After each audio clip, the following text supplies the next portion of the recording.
Comment dire en chinois? Les buzzwords.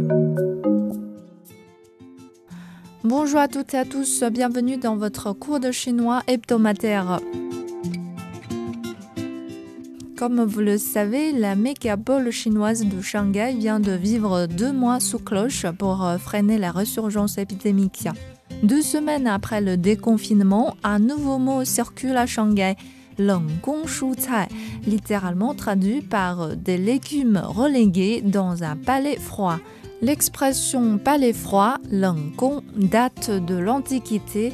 Autrefois, dans la cour impériale, lorsqu'une concubine ou une épouse de l'empereur tombe en disgrâce après avoir commis des erreurs ou simplement perdu la faveur du souverain, celle-ci sera mise dans un palais froid, loin des yeux de l'empereur et probablement mal chauffé en hiver.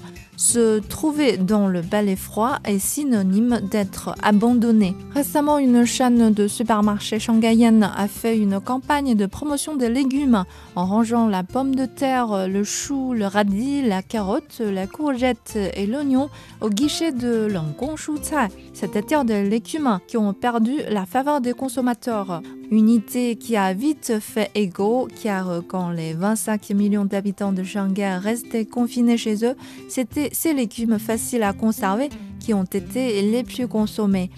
Mais après avoir mangé 2 mois pommes de terre, choux, carottes, dès qu'on retrouve la liberté de se promener entre les rayons des légumes colorés et diversifiés, qui a encore envie de les mettre dans son panier de courses? Mais il est certain que ces légumes ne seront pas dans le palais froid 冷宫 pour toujours. Avec le temps, ils regagneront la faveur des consommateurs shanghaïens. Voilà le mot pour aujourd'hui, 冷宫蔬菜, des légumes relégués dans un palais froid ou bien des légumes mis aux oubliettes. On se donne rendez-vous dans une semaine pour un prochain cours de chinois. Au revoir!